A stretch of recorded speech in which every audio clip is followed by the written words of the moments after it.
اللہ نے میرے نبی کو کیسا بنایا؟ ایک بدو عورت ہے، ان پڑھ عورت ہے، ام معبد الخزاعیہ، وہ میرے نبی کا حلیہ بتاتی ہے. آپ کو ترجمہ کر کے سناؤں گا، لیکن آپ الفاظ کا ردم اور الفاظ میں میوزک وہ آپ سب محسوس کریں گے.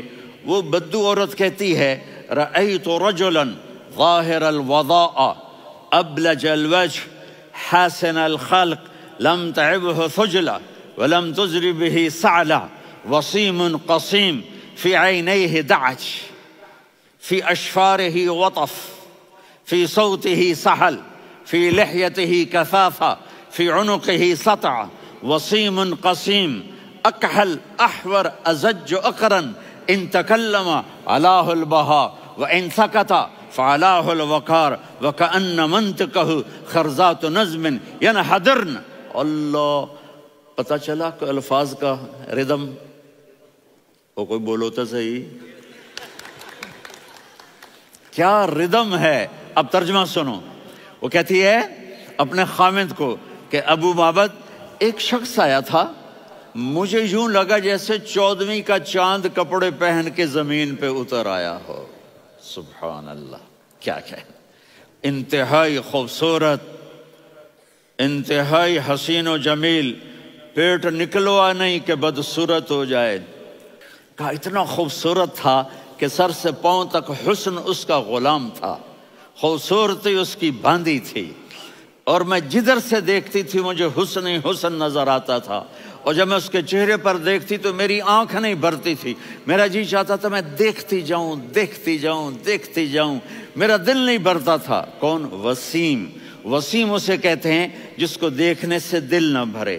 قسیم، جدھر سے دیکھو حسن ہو، اسے کہتے ہیں قسیم، کہ اس کی آنکھیں بڑی موٹی. احور، ادعج، اشکل، انجل، ابرج، اہدب، یہ سب میرے نبی کی آنکھوں کی تعریف ہے.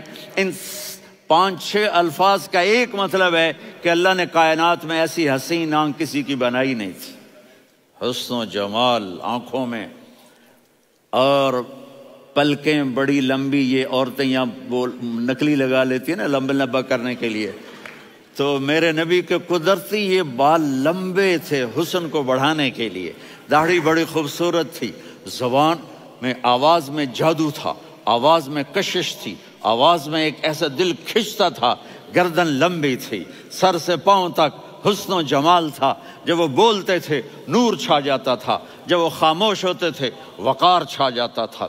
اور سوا البطن و صدر، سینہ اور پیٹ برابر. سبت القصب، سیدھا قد تھا، سیدھا قد، بالکل سیدھا قد. عریض المنکبین، چھاتی چوڑی تھی. طویل الزندین، بازو لمبے تھے. رحب الراحہ، یہ ہتھیلی بڑی چوڑی تھی. چوڑی ہتھیلی سخاوت کی نشانی ہوتی ہے. رحبر. مسیح القدمین، پاؤں اتنے نرم تھے لگتا تھا اس پر تیل لگا ہوا ہے، اور پانی اس سے یوں نیچے چلا جاتا تھا. اور یمشی تکفین، کندھے جھکا کے چلتے تھے. اللہ اکبر. یہاں 4 آدمی سلام کریں تو آدمی یوں ہو جاتا ہے، اور میرے نبی کو فرشتے سلام کر رہے ہیں اور آپ یوں چلتے تھے، ایسے ایسے چلتے تھے، تھوڑے سے کندھے جھکا کے چلتے تھے. ایسے آپ کبھی نہیں چلے. جو دیکھنے میں ایسا حسین ہو اس سے پیار کیوں نہ کیا جائے.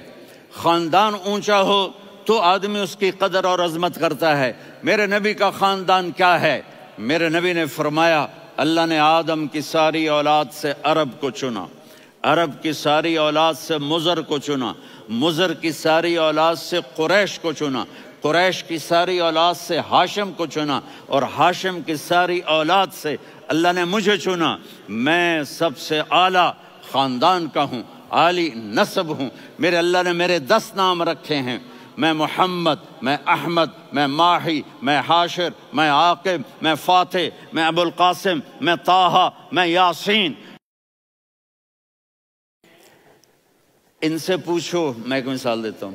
محبت ہوتی ہے نا، چھوٹا بچہ گود کا، میرا چاند، میرا دلارا. یہ اس کا بچہ ہے بٹن جتنا، یہ نبیل کا اتنا سا ہے، تو اس کو کبھی یوں اٹھاتا ہے، کبھی یوں اٹھاتا ہے، کبھی یوں اٹھاتا ہے، کبھی یوں اس کو لوریاں دیتا ہے. میرا چاند. کالا ٹٹ میرا چاند، میرا چاند، میرا چاند۔ تو میرے رب کو اپنے حبیب سے محبت ہے تو صرف محمد نہیں کہتا، چونکہ محمد کہنے سے محبت کا فلو نکلتا نہیں، تو اللہ نے اپنی محبت کے فلو کو نکالا، میرا محمد، میرا احمد، میرا ماہی، میرا حاشر، میرا عاقب، میرا فاتح، میرا قاسم، میرا ابو القاسم، میرا طٰہٰ، میرا یاسین۔ یہ اللہ نے اپنے حبیب کے نام۔ اور پھر قرآن میں جاؤ، شاہد، مبشر، نذیر، داعی الی اللہ، سراج منیر، رؤوف، رحیم، عزیز، حریص، مزمل، مدثر۔ یہ اللہ نے پورے قرآن میں سارے نبیوں کا نام لیا، یا عیسیٰ، یا موسیٰ، یا یحییٰ، یا ابراہیم، یا نوح، نام لے کر پکارا، لیکن اپنے حبیب کو ایک دفعہ بھی یا محمد نہیں کہا، بلکہ لقب سے پکارا، یا ایھا النبی، یا ایھا الرسول، یا ایھا المزمل، یا ایھا المدثر۔ میرے رب نے اپنے حبیب کو ساری نسلوں میں سب سے اعلی نسل بنایا۔ اگر اپنے نبی سے پیار نہ کریں تو کس سے پیار